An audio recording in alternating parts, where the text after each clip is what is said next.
Okay, we will call to order the regular meeting of the Batavia City Council for Monday, February 1st, 2016. I'd ask that you all please rise for a brief invocation to be followed by the Pledge of Allegiance. Tonight, as always, we want to ask for guidance and direction and understanding as we act on the various matters of business before us. We want to also remember those from our community who are serving on foreign soil in defense of our liberties in the United States of America, and just ask that a special blessing be showered upon each and every one of them as they go about their valuable tasks, along with all others from our country who are serving so ably. Tonight, we just remember with great appreciation the support that we have received in the last few months in this community through all the various fundraisers and special events and community support we've had, such as our toy drive and the other various activities that are taking place. And we're just happy that Batavia is a vibrant and happy and moving forward place, that we are proud to be the City Council representing it. We ask for direction tonight as we act on the items before us, knowing that each and every one of us is here tonight to do what in our own hearts and minds is in the best interest of the community. We ask for all these blessings. Amen. Amen. Alderman Rosado, would you lead us in the Pledge of Allegiance? I pledge allegiance to the flag of the United States of America and to the republic for which it stands, one nation, under God, indivisible, with liberty and justice for all. Ask the City Clerk to please call the roll. Alderman Brown is absent. Rosado? Here. Atack? Here. Stark? Here. Chanzit? Here. Wolf? Here. Fisher? Here. O'Brien? Here. Callahan? Here. Homan? Here. Mueller? Here. Boderman? Here. Cerrone? Here. McFadden? Here. Let the record reflect that 13 of the 14 elected aldermen are present and accounted for this evening's meeting, so we have the necessary quorum to conduct business. So we will then move to item number 4, which are items to be removed, added, or changed on tonight's agenda. Alderman Atack, as Chairman of Governmental Services, do you have anything? No, I don't, Mayor. Okay, moving then to item number 5, which is presentation of the consent agenda. Alderman Atack, would you be so kind? Yes, the consent agenda reads as follows. Accept and place on file Plan Commission minutes for January 6, 2016. Approvals, January 29th, 2016, payroll, $765,542.67. Accounts payable check register, $956,537.33. City Council minutes for January 4th and 19th, 2016. Ordinance 16-08, vacating a portion of South Harrison Street. Resolution 16-02R, adoption of 2015 Kane County Natural Hazards Mitigation Plan. Resolution 1607R, accepting a plat of dedication for a portion of Main Street. Resolution 1601-R, authorizing execution of a one-year renewable contract for 2006 East Side property maintenance with WA Management for $40,204. Ordinance 16-05, declaring surplus property. Approval, or authorize the mayor to sign 5 deeds for the sale of municipally owned real estate between Danforth Drive and Garfield Street. Resolution 16-04R, authorizing sale of municipally owned real estate on Walnut Street. And approval, authorization to purchase police department vehicles. I move that we approve the consent agenda as read. Second. Move by Alderman Atack, second by Alderman Stark for the approval of the consent agenda as read. Any discussion? Call the roll. Atack? Aye. Stark? Aye. Chanzit? Aye. Wolf? Aye. Fisher? Aye. O'Brien? Aye. Callahan? Aye. Homan? Aye. Mueller? Aye. Boderman? Aye. Cerrone? Aye. McFadden? Aye. Rosado? Aye. Consent agenda is approved by a vote of 13 yes, no nos, 1 absent. Moving then to item number 6, which are matters from the public for items not on the agenda. Mr. Essling, you had asked to speak, if you would come up.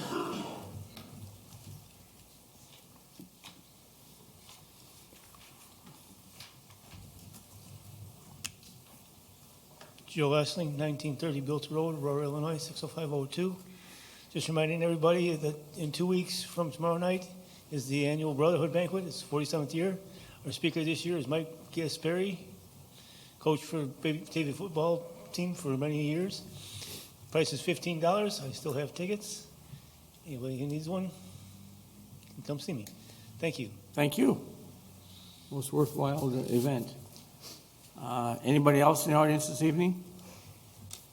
Okay, moving then to item number 7, which is a presentation by the Batavia Chamber, and we're honored to have their Executive Director, Holly Dykeman, here with us. Holly? Good evening, ladies and gentlemen. Thank you for giving us a minute to speak with you this evening.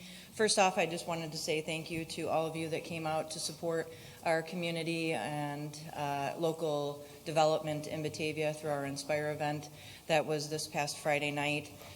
We had a wonderful turnout, over a 10% increase from last year, and moved the event back to the Lincoln Inn, which we were so happy with how everything went that evening. And I wanted to especially thank Alderman Callahan for the many hours that you put into selecting the businesses that were to receive our awards this year. It's a monumental task, and I'm happy to say that now. More permits that are on the books to look through is a good thing for us, and it shows that development is strong and back in full force here in Batavia.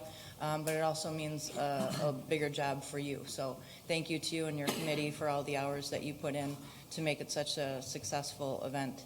I just wanted to read to you some of the businesses that won awards this year.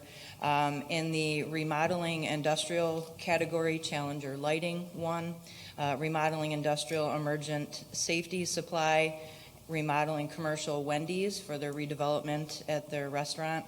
Remodeling commercial Crosstown, again, with their update to their restaurant. New construction industrial went to the 7-story addition to the Aldi headquarters. New construction industrial for Chicago Expert Importers for their warehouse expansion, and also to the new construction commercial for the Pride Stores, Inc., for the new car wash and remodel of the restaurant inside. So all of those businesses put in quite a bit of an investment in our community to make themselves better and also our community, our business community, better. And of course, our 2015 Batavia Citizen of the Year, Ms. Joanne Spitz, was a wonderful recipient this year, very gracious honor for her to receive this year, and wonderful woman, and gave a great speech. So those of you that were in attendance, I hope that you appreciated all of the fine things that she said about our community, and not only being a person that gives back, but how many people that really give with her. It was a wonderful evening. Our next major event is the Batavia Women in Business Luncheon on February 9th from 11:30 till 1. We have a nationally recognized speaker coming in, Mary Kay Slowakowski, to talk about discovering your new element and reinvestment in business. So good timing for her to come in and talk again about putting more into your business. That is going to be held at the Lincoln Inn, so we'll be happy to go back there again in the next week. Other than that, lots of things coming up at the Chamber. Our next biggest event is our golf outing in June, so be prepared for many announcements coming up about that. Other than that, I wanted to give as much time as possible to our highlighted business this week. One of our newest businesses to join the Chamber, Advanced Window and Siding, and we have Dennis Allen and John Carey here to present to you this evening.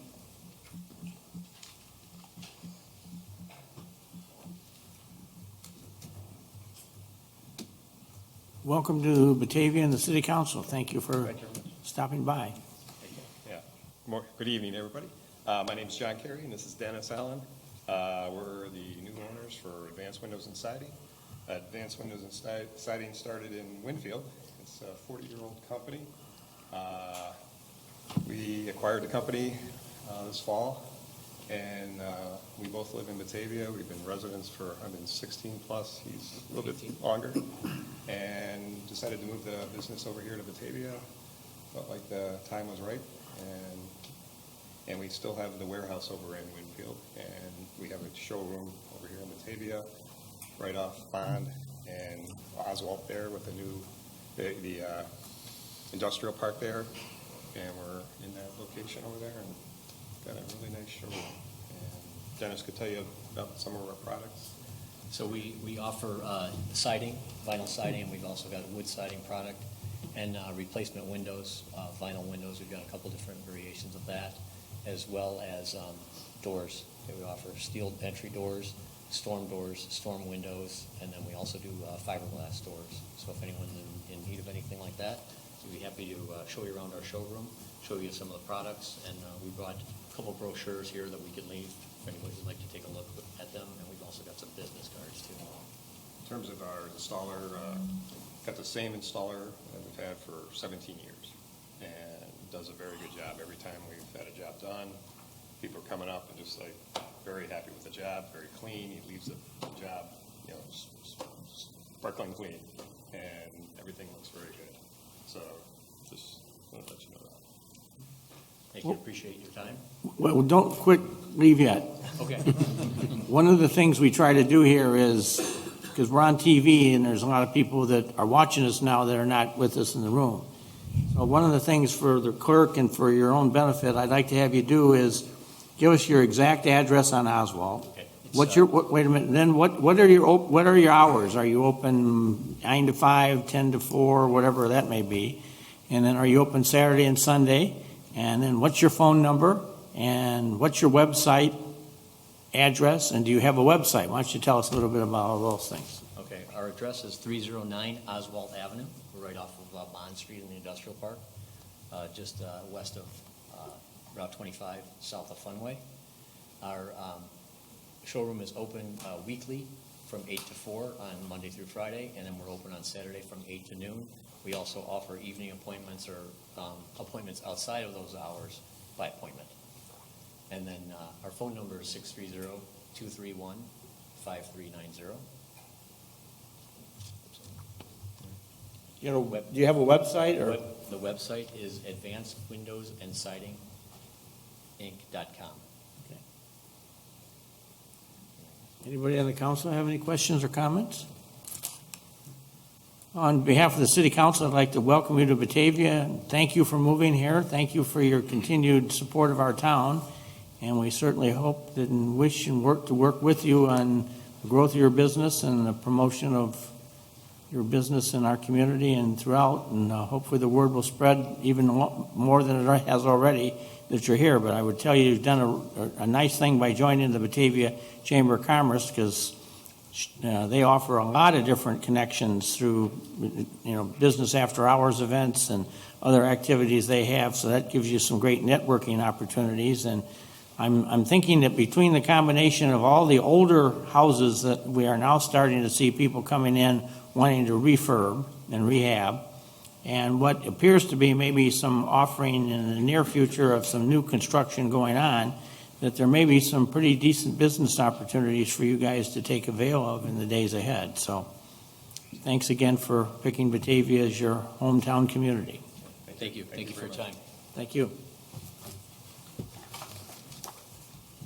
Okay, moving to then item number 8, which is the approval of the liquor license for the Walgreens downtown relocation.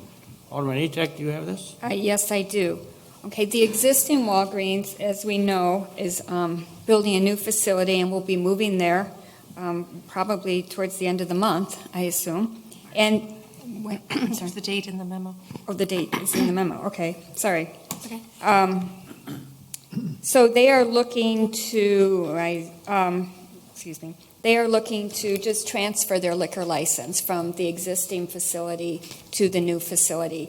And the new facility will be owned by the same people, and it will have the same class of license. So according to the code, that this can A licensee planning to move or having moved to a location other than the location for which the licensee was issued may apply for a new license for the new premise under the same terms and conditions for only $50.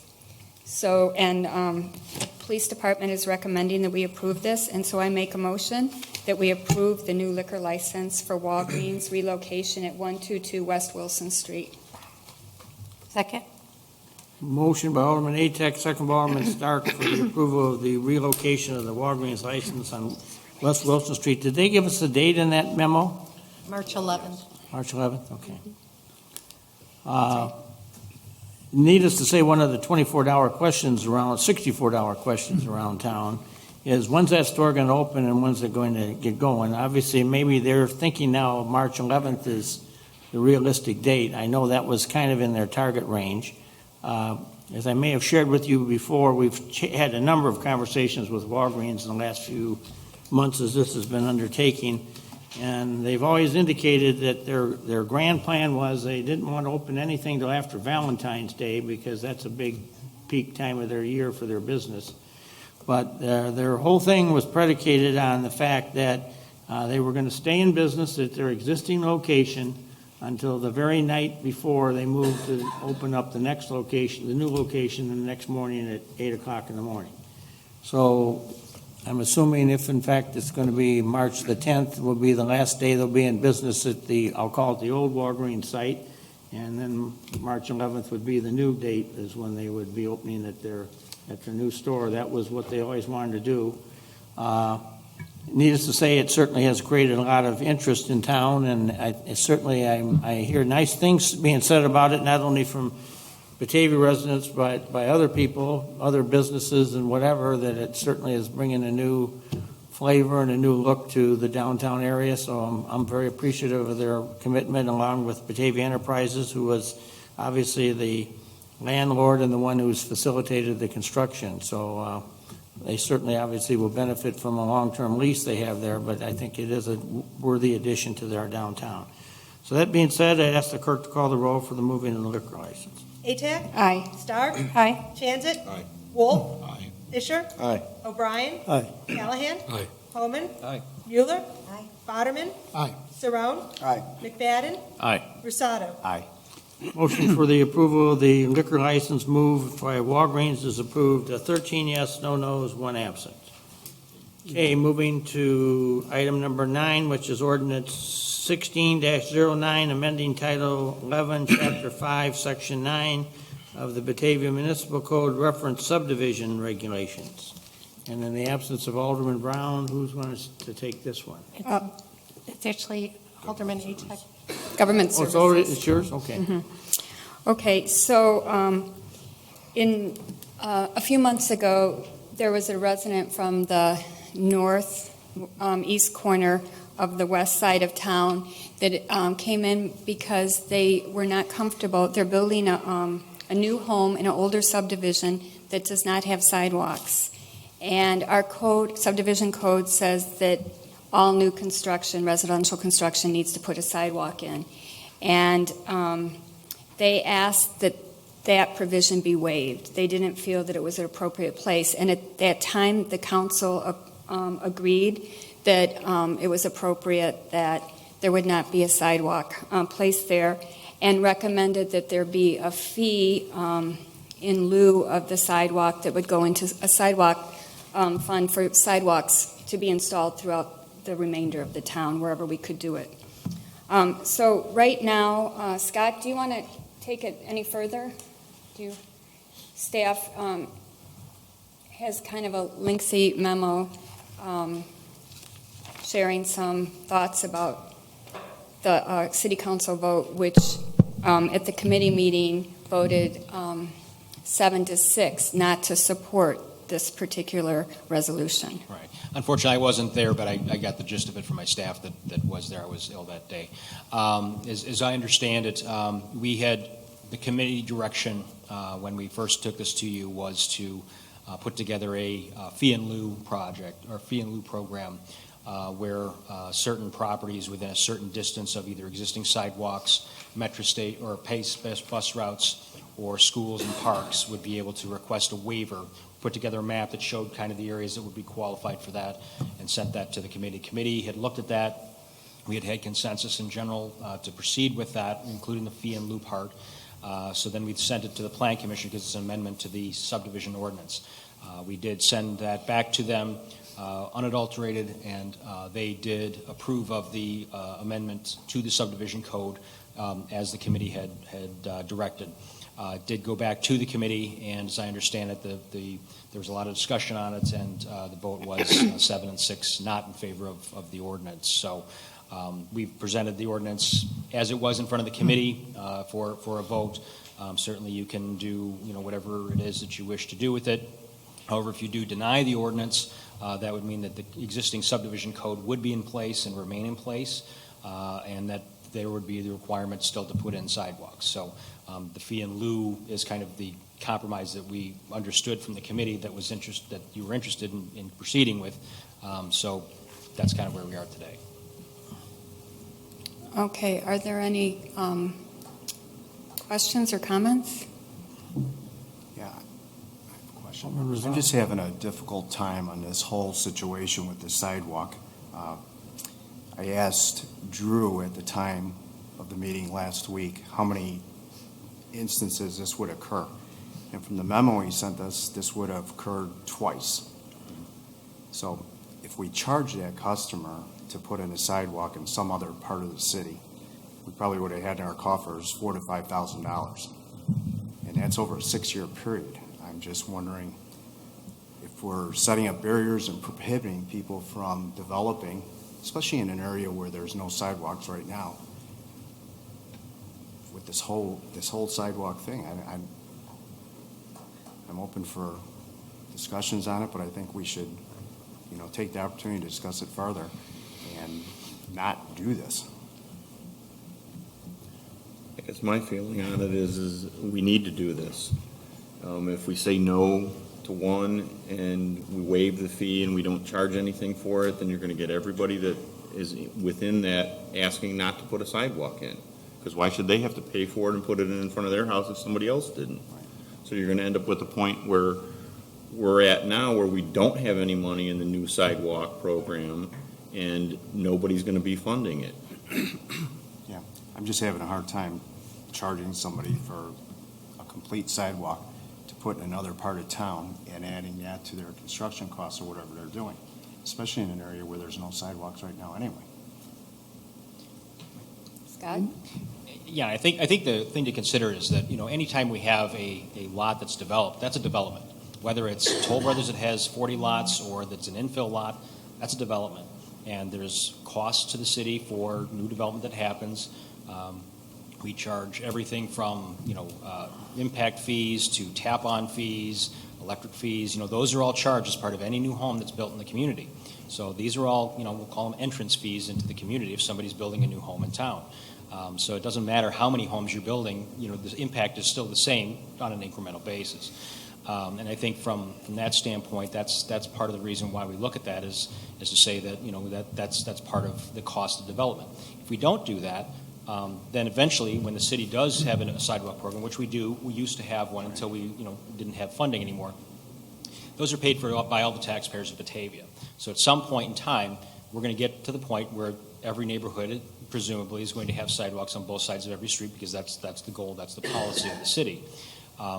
Who's going to pay for that? All the taxpayers of Batavia are going to be paying for that section of sidewalk that would have otherwise been paid for by the new person moving in. Just like anybody buying a Toll Brothers lot or anything in Ritter subdivision, those are all paid for by those new people buying into the community. That's just kind of what we've looked at as a cost of new development. Mike? So what happens then, and I understand what you're saying, Scott, I understand what you're saying, Mike, but what happens, so with the people in question, we say, okay, you got to pay for the sidewalks, or you're not going to put a sidewalk in.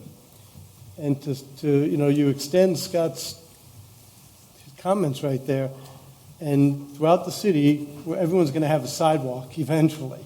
So say 10 years from now they're putting sidewalks in on Waubonsee. That guy has to pay for a sidewalk again? No, that was what we're going to have to do as part of an accounting to this, is to make sure that anybody that did pay for it essentially gets credited for that. They're not going to be paying, twice for that sidewalk, because that's obviously not fair. So then, and I can appreciate that, to Mike's point, why don't we say, if there's no fee, when in 10 years from now they are going to put sidewalks in, they pay for it? In 10 years. The person that built the house is no longer there because Well, they moved. And that's just, the person who buys the house is going to have to understand that's what's coming at them. I mean, you could do a special assessment in neighborhoods to have them pay for sidewalks in various neighborhoods. I mean, that's certainly an option, but, that's obviously a lot of work that has to go into doing that as part of that project as well, so I mean, we haven't I- historically done that. I applaud, the connectivity thought behind it, keeping the community connected and walkability, but this one particular instance, there's no sidewalks, even around the corner.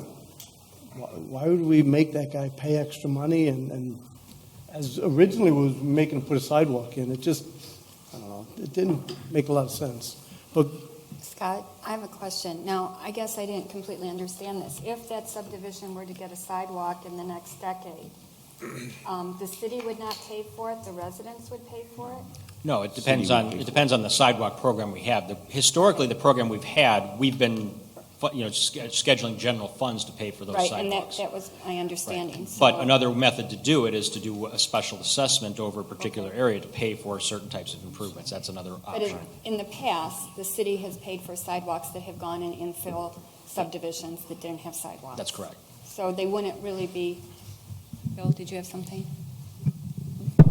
The city, the original sidewalk program was that if people felt that their sidewalks needed to be replaced, the city would contribute 50% towards that.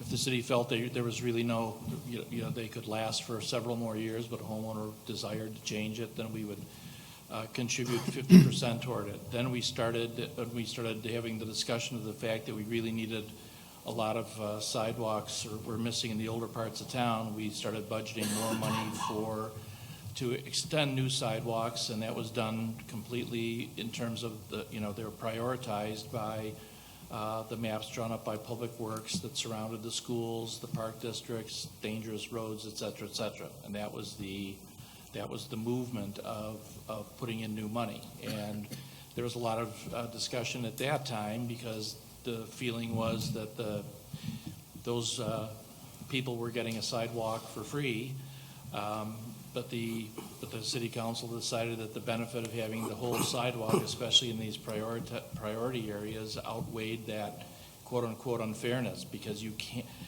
over time, you're never going to be able to socialize all the costs and have this fairness over time. It's impossible. You can only have it fair if something happens when everybody's living there at the same time. So I think the staff proposed this, and you're free not to do it, but every dollar is important to the operation at the moment, and sidewalks are important, and so we try to get the money where we can, and if it doesn't seem to make sense, then you don't have to do it. And, maybe you want to go so far as to say that there's certain blocks that are country or something, and then we won't look there. Okay. I don't know. Thank you. Marty? I believe the sidewalks are important. And I think a lot of this, I'm agreeing with what Alderman O'Brien and Alderman Rosado are saying, is there seems to be a lot of loose ends and a lot of extra administration on this that's making it more complicated than it is. Since 2013, we, the city council, haven't been funding it. So our priority hasn't been to say this is a priority, because we're not setting aside any money. We could alleviate some of that by figuring it out amongst ourselves where to get that money. And I think when you look at it being the last 6 years, only 2 people would have qualified for that. I know you can't make everything equitable, however, 2 people to go through extra steps and paying extra fees to possibly not build it doesn't really pass we have turned a non-issue into an issue. And I think that the sidewalks from the other development costs are different. The tap-on fees, those are necessity of life. Sidewalks are technically an amenity to a community, an amenity that we have placed a lot of priority on, and we want to see them. So my view has been, I think that we have consensus on any new developments where there should be sidewalks. We've agreed on that. Where there is a new development going in or a single house where that's going to have a sidewalk where the connectivity is an issue, that would make sense because the other ones were already paid for by the other neighborhoods. But when it's putting it in where it wasn't or making them put one in where it doesn't exist and trying to account for staff and man hours later of saying, well, in 10 years, we'll keep track of how much they put to it and what if we don't. And I think we just figure out where the connectivity issues make sense, have that as being part of it, and where there are not ones that don't exist now, most people moving into those or building in those areas, there's no reasonable expectation that they're seeing any of that occurring anytime soon. And if they did put it in, who's to say that we're going to get around to doing it 10, 15 years from now, and we might have to tear it out to begin with. May I make something? May I say something? I do not support waiving a sidewalk fee. Our strategic plan and comp plan call for making Batavia a walkable city. These documents call out to require sidewalks in all new development and redevelopment of properties. It calls out to continue to offer and improve the variety of these routes by continuing to connect trails and sidewalks. It calls to continue implementation and enhancement of the city sidewalk program with immediate goal of interconnecting public places and parks with sidewalks and an ultimate goal of having sidewalks on both sides of all streets. These are the documents that provide the framework for council's decision-making. If we change codes without fully considering these documents and consciously making plans to update the documents with new goals, the city council is setting policy with no direction. If we waive this fee, the financial responsibility of putting the public sidewalk in the future and or elsewhere becomes the city's responsibility. I see the sidewalk fees as similar to other building costs like permits, curbs, gutters, landscaping, utility hookups, impact fees. We wouldn't waive these fees. And as we are aware from our most recent budget discussions, times have been tough. Residential construction has been slow over the last few years, and Batavia doesn't have the money to put in public sidewalks in residential neighborhoods when a new home is constructed. As part of the sidewalk maintenance program, the city tries to install sidewalks where none exist, as possible, though we haven't been able to do that recently, and repair or replace where the existing sidewalk is needed. We need funds to do this. Public sidewalks are networks to the community. Sidewalks increase safety and health and reduce the need of short car trips and encourage walking, saving gas, and lowering emissions. Sidewalks improve access to business and other community amenities. Homes tend to have higher values in walkable neighborhoods. Sidewalks make it easier for children, students, seniors, and disabled folks, in addition to recreational users, to get around. I feel waiving the fee for a sidewalk fund is a step backwards for Batavia. Thank you. I would agree with Lucy on that. I think that, having the option to pay the fee in lieu of the sidewalk is what we asked staff to do at a prior meeting. And if we do deny this, for somebody to have that waived and not to pay for the sidewalk or not put a sidewalk in means they have to apply for a subdivision solely for that purpose, and they will have to go through everything that they would have to go through beyond what it would be just to pay the fee in lieu of the sidewalk. So it's a more onerous thing for them to have to go through that and do that and come to us to ask to have it not happen. So it's more for our staff, it's more for the applicant, and I look at it as an impact fee, just like it is for the schools. We don't know when the school is going to have to expand, but the impact fee is collected for the future for them to build with. And the same thing is true of the sidewalk fee. And, it's in our comp plan, it's in our plans to try to make the town as walkable as possible. and connected by the sidewalks. And we're just going to ignore that. After we asked our staff to put this together so that we would have a way for somebody who didn't want a sidewalk in their neighborhood to be able to contribute to the community what would have been the sidewalk in front of their house. So I don't know how we're going to back up again after we asked our staff to do this. So I'm fully in support of this. I think we need to pass this because it gives people the option that we asked staff to put together. Alderman Waterman? Thank you. A lot of good points made. I don't think anyone's ignoring what the staff has done. In fact, last week, Alderman Holman asked, can we just set this aside and have some additional discussion?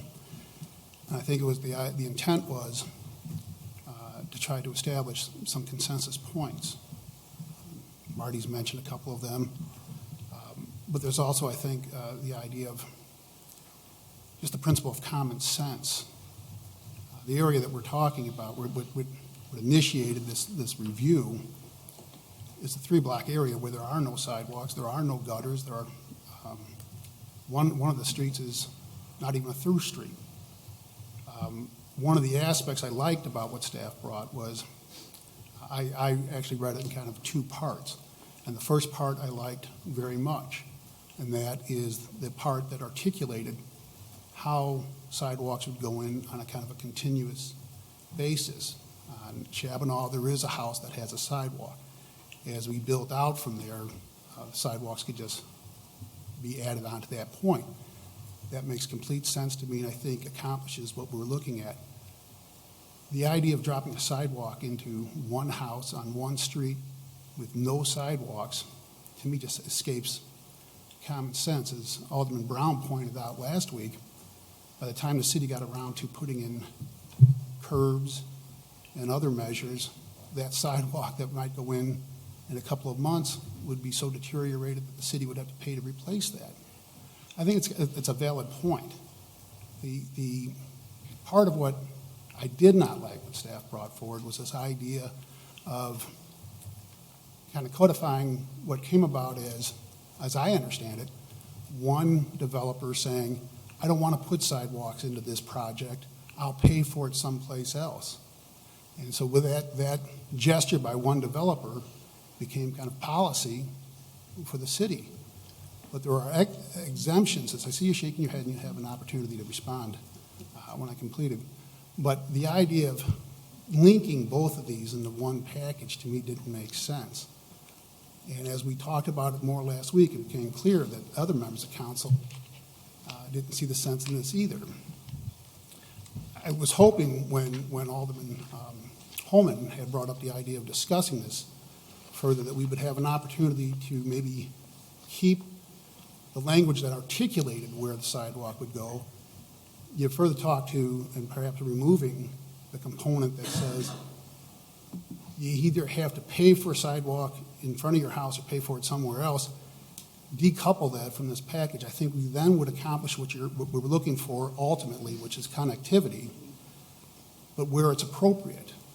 What we're talking about is still an area that in this 3-block area will not have, they haven't had demolition permits in years. There hasn't been redevelopment that anyone can recall. There are other areas in town where we don't have the sidewalks on both sides of the street. So pressing this, as the vote did last week, to me seemed unnecessary. But it wasn't as though anyone was looking to ignore it or table this forever. It was just a request to postpone it and give it some more discussion. And I hope we can still do that. I intend to vote no on this tonight because, like I said, I don't think the 2 parts are essential.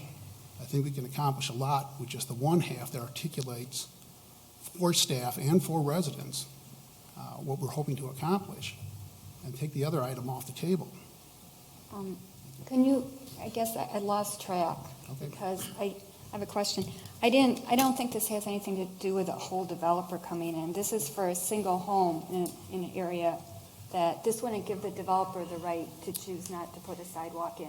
If it were a new development, a sidewalk would be required. Exactly, but that was a discussion that was going back. There were points that we were in complete agreement on last week, and one of those was the idea that if it's a new development, fine. If it's a house that's going in where there's already sidewalks, that person, if they were demolishing a home and building a new one, they would put the Right. sidewalk in. Uh-huh. As I said, the first half of this proposal, to me, is fine. I agree So with it's it. just the fee that you don't like? It's the fee and the requirement for placing a sidewalk where no sidewalks But exist. that's not part of the resolution. Well, but we have the idea of a waiver to it. And it's the idea of granting a waiver that they pay for, put their money into an account where the sidewalk will be built at some other point, some other place in time, to me is just, like I said, I can't support that. Okay.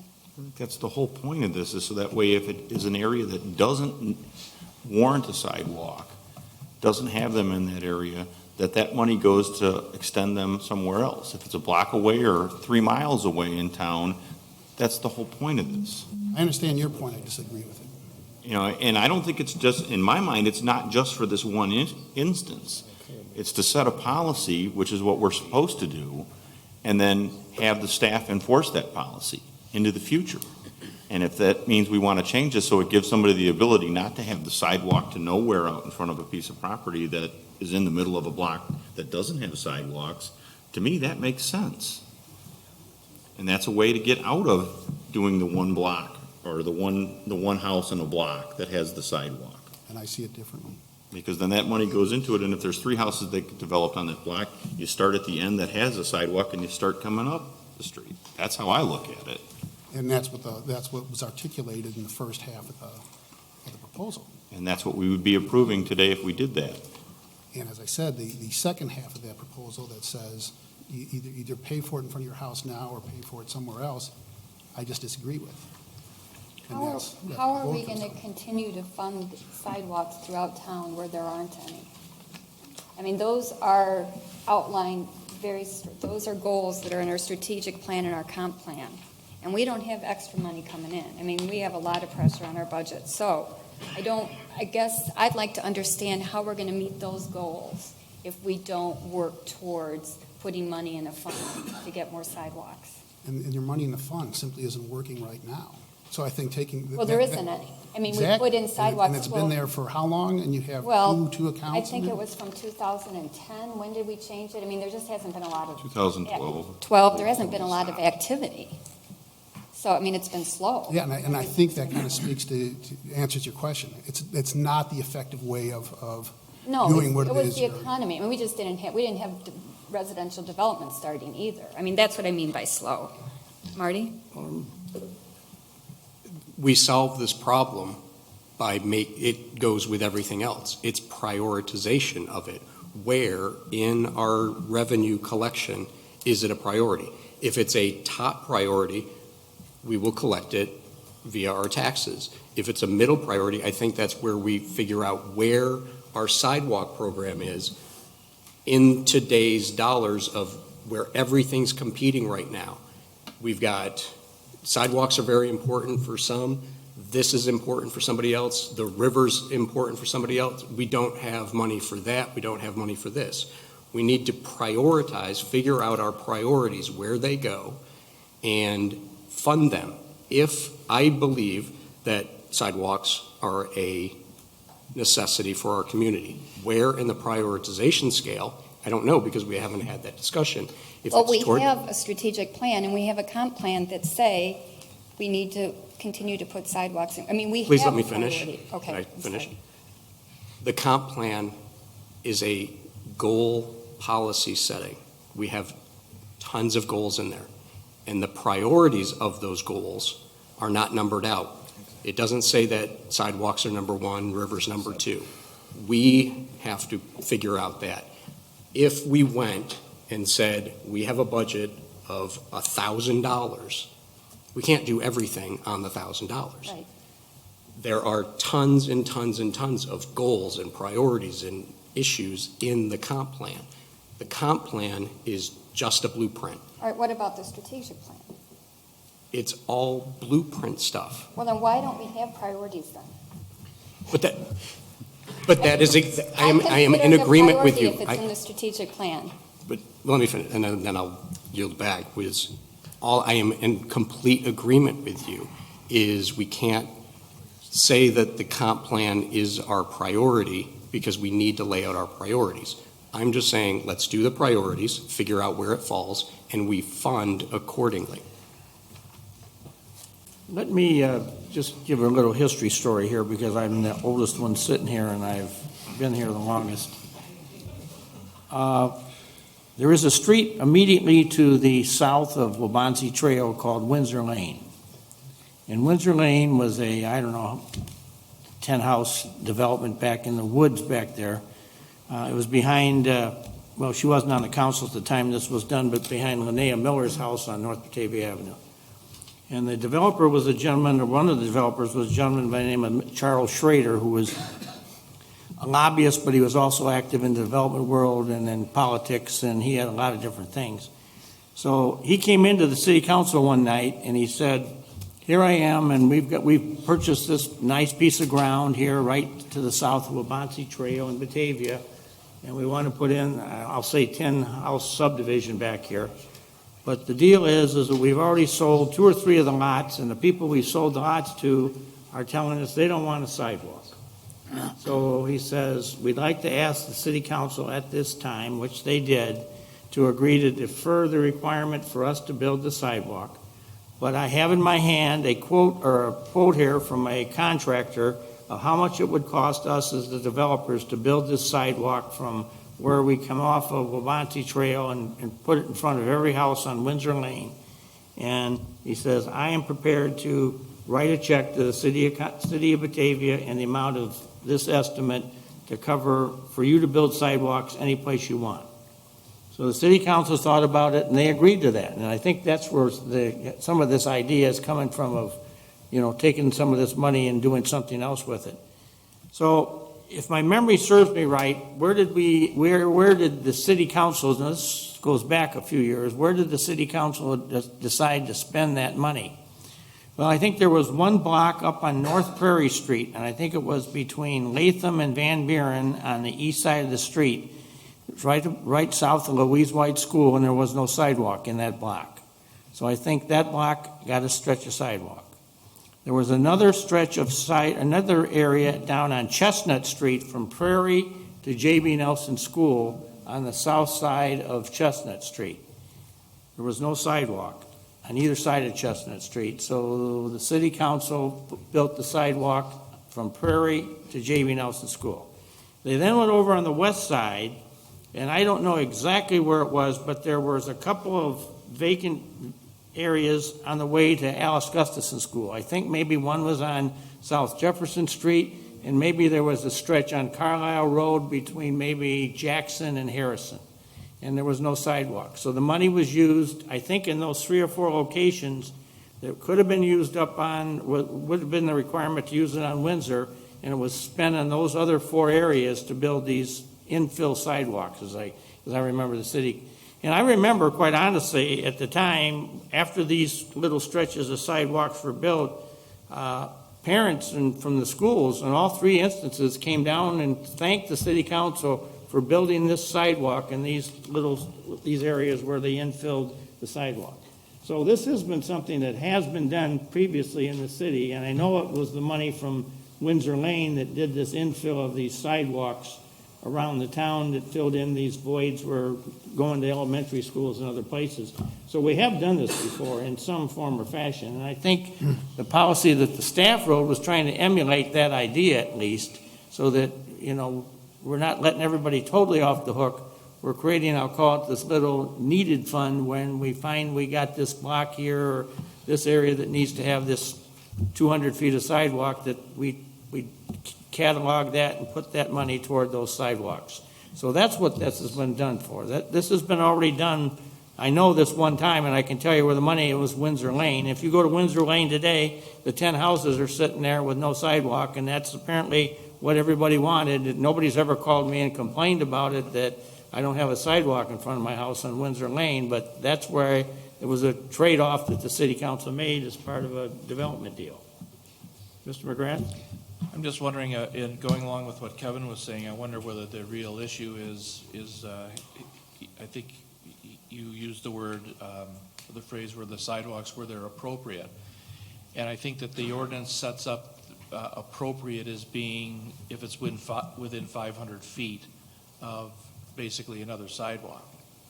And maybe that's what is troubling some of the people on the city council. It would be a lot easier to just say, if you're next to an existing sidewalk, you put in a sidewalk, and maybe it'll take 40 years.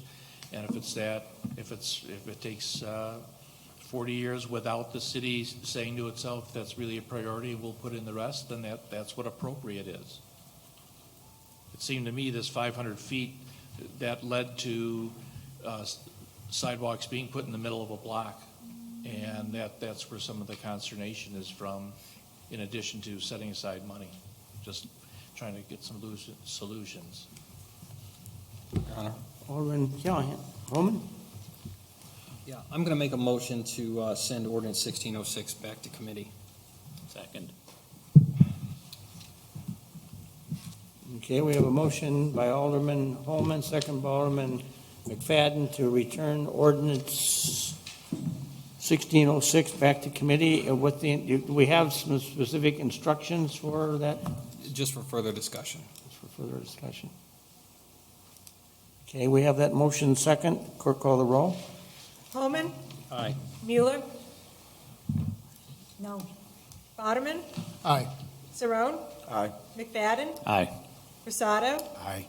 Atack? No. Stark? No. Transit? No. Wolf? No. Fisher? Aye. O'Brien? Aye. Callahan? Aye.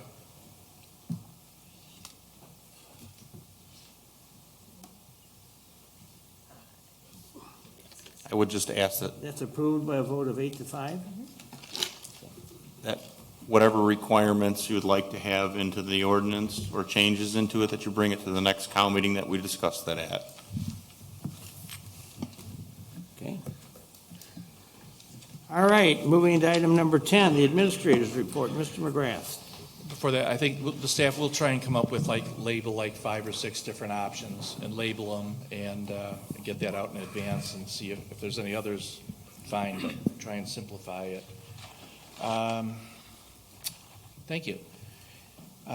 We've had a couple of questions about where the mailbox and the FedEx drop-off points were that were in the Batavia Enterprises Plaza where the current Walgreens is. They were near the south end near First Street. Those have been removed, and right now they are in front of the East China Inn on the covered sidewalk in that plaza, and because of the construction. And when the construction is over with, Batavia Enterprises will be talking with the post office and FedEx to try and find an area that makes sense for drivers to drop off their mail, but it is there right now.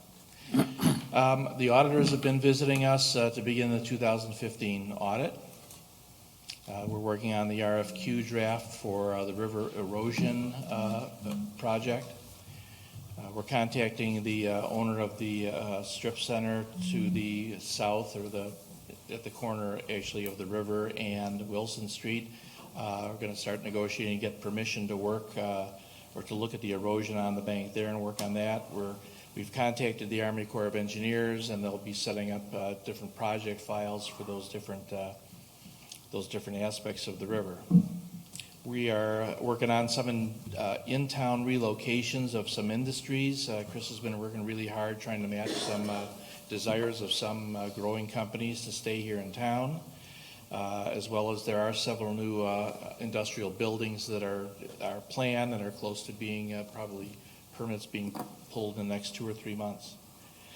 Wednesday on April 13th, the Conservation Foundation, with whom the city has partnered for many years on rain barrels and some other conservation projects. If you recall, they manage a conservation easement that we have behind what used to be the Golden Corral.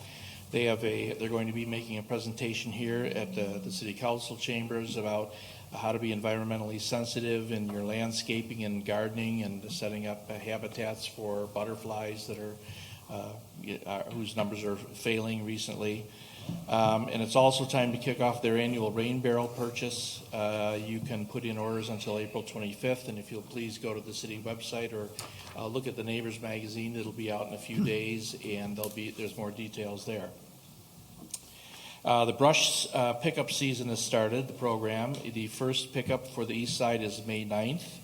the week of May 9th, followed by the week of June 13th. On the west side, the week of May 16th, followed by the week of June 20th. And remember, you try to have your brush out there before the beginning of that week because the crews come through very quickly. If you have items that are not appropriate for the brush program, you can put them in bags or put stickers on them, and our waste hauler will pick them up. This also, in April, we also will be starting the actual landscape waste season. You can put those in the brown paper bags and put a sticker on them, or you can buy the special bags and they'll be picked up on your regular waste day. Let's see. The new lights have been installed on Houston Street. I hope everybody had a chance to take a look at them. They're very low key, yet light up the road surface. They've put in some of the lights, or one of the lights on at the art stop. They'll be finishing with the other one very soon. You'll see on the up and coming, Chief Shire has been working along with the TRICOM board and the mayor on a way to expand the services provided, or at least extend the services provided to TRICOM to other municipalities. TRICOM, I'm sure the mayor can give you the history. He was very important in starting the TRICOM joint government agency in, I believe, 1976. And right now it serves the 3 cities, the 3 fire protection districts, and I think we contract out with Sugar Grove at the moment. Elburn and North Aurora Fire. North Aurora Fire. And we've been approached by some other municipalities, and they've been working on changing the original partnership agreement so that we can socialize these costs and lower the cost to the 3 original partners, being the 3 cities. And yet we still want to maintain some kind of control, so they've worked out an agreement, a voting agreement, where the 3, where the cities really still have their original control, but there's a voice given to new members. We're visiting our bond council next week regarding a redevelopment agreement we're working on for downtown. I think we'll also be bringing depending on the outcome of that meeting, we'll be coming back with an inducement resolution, which is standard for a TIF redevelopment agreement. It is just a formal statement by the city council that, yes, we know this project may be in the offing, and therefore the eligible costs or expenses paid for that project will be eligible for TIF reimbursement. It doesn't commit the city to repaying any costs at all. It's just a technical issue that's required by statute. But as we get closer to having a real project, we have to do some of these moves. Also next week we will be, or the next city council meeting, there'll be some tax abatement resolutions on your agenda. And tax abatements, those are for borrowings that the city has made in the past but never passed on to taxpayers on the property taxes. And we do this every year because we've paid those loans with other funds, especially sales tax. So that's all I have. Any questions of Mr. McGrath this evening? Alderman Callahan. Alderman Cerrone, Rosado, Wolf, and myself met last week with residents in our ward, and several of them are contractors and business developers, and they were asking us about a fee that they would actually support, which would be contractor licensing and business licensing, and they brought out why they would support it and actually laid out some compelling reasoning why it would benefit them. I know that we were going to talk about it at one point, but we never did. Could we bring that up based on kind of some of their ideas about it? I think they would at least like a discussion of why it would, sure, since they're going to pay for it, why they feel that it would help them. Sure, I'll talk with Scott. We'll put out a memo and bring it up on an agenda. Yeah, I know that we were going to talk about it within this last year, but sounded like they were in support of it. I think when Jamie was on the board, we talked about it. Right. I don't think we Yeah, it never got. sponsored it at that time. Right. But hearing what these contractors said, it sounds, the reasoning was very good on. It would be great. It was very setting business something friendly, like this actually, up, and I according never to thought them. that they would want to pay extra fees. Right. But in this case, they did. Okay, we can do that. That's all I have. Can you and I talked this afternoon, can we talk about what we're maybe trying to do to get the Brayburn Marsh burned off again? We're trying to contact the county and talk to them Well, about. it is the Brayburn Marsh, on the east side of Kirk Road is this County Forest Preserve's responsibility. And I don't know whether it was funding or timing or whatever, they weren't able to get to it last fall, and they've indicated to us that this spring is their plan to do a burn off. And, Andrea is staying in touch with them, and we're assuming that's going to be done this spring. I've had a couple of the staff people mention to me they're concerned about some of the growth that's out there because it's maybe even impeding some of the water flow a little bit.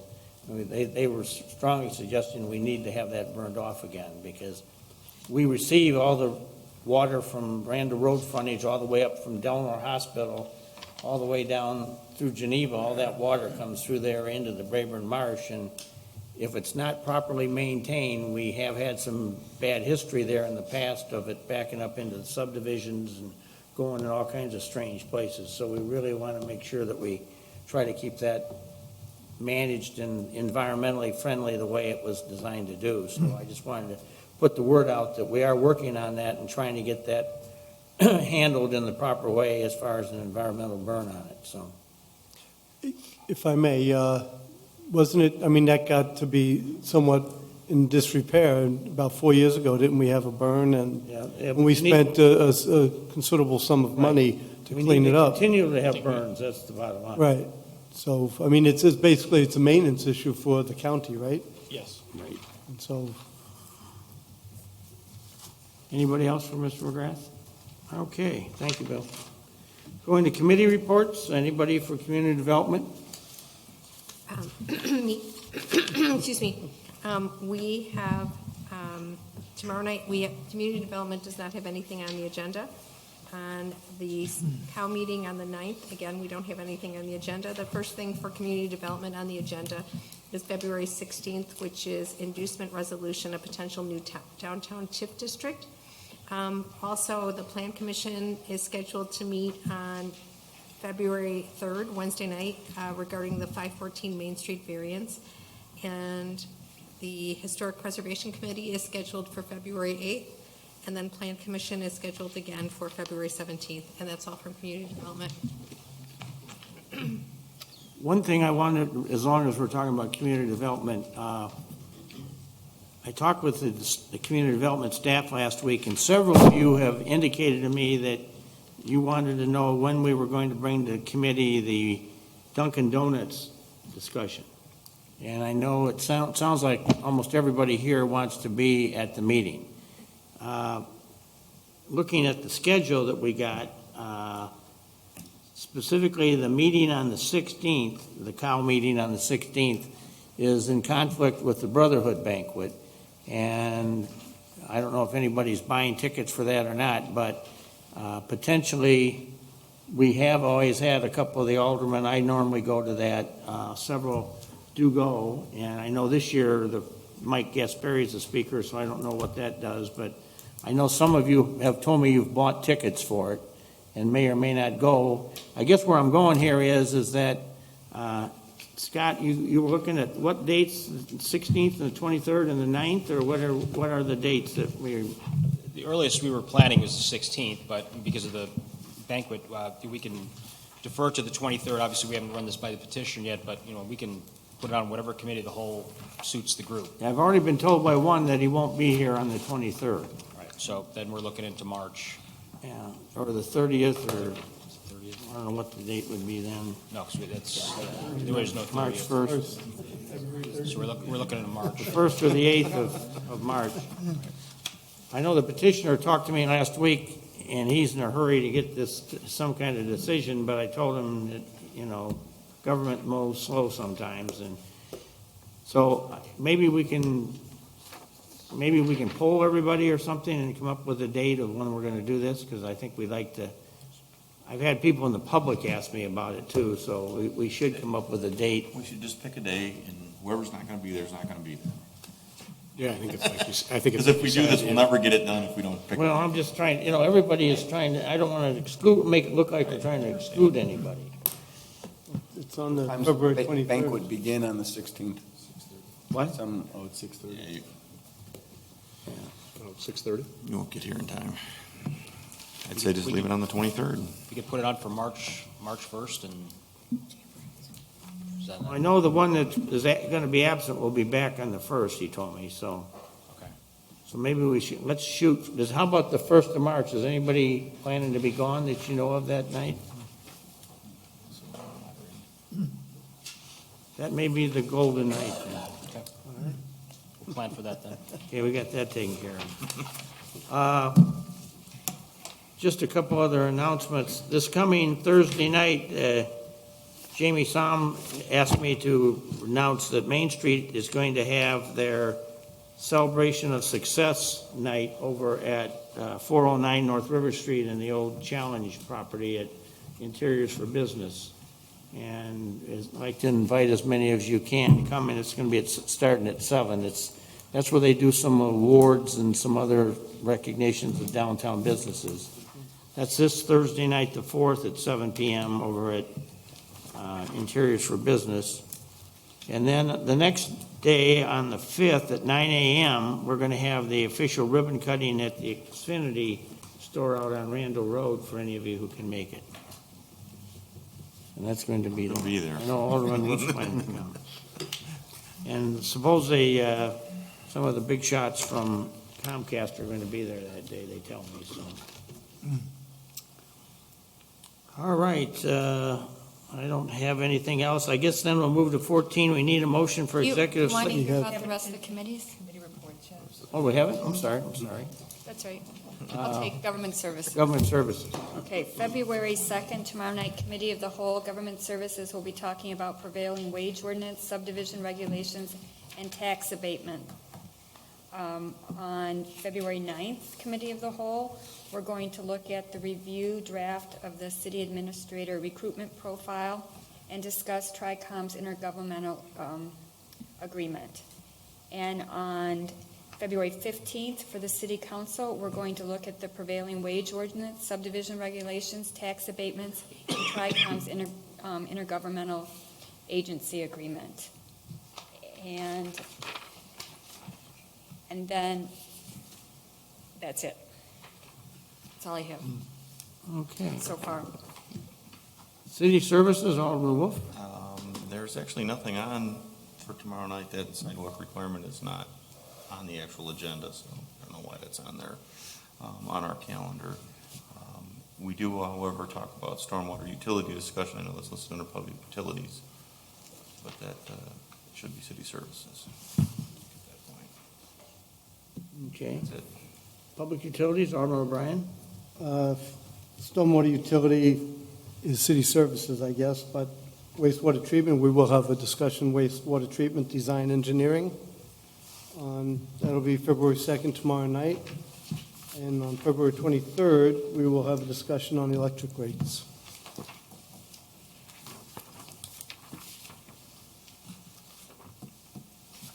Okay. And then can we add that there's a bicycle commission meeting on February 8th and environmental commission meeting on February 10th?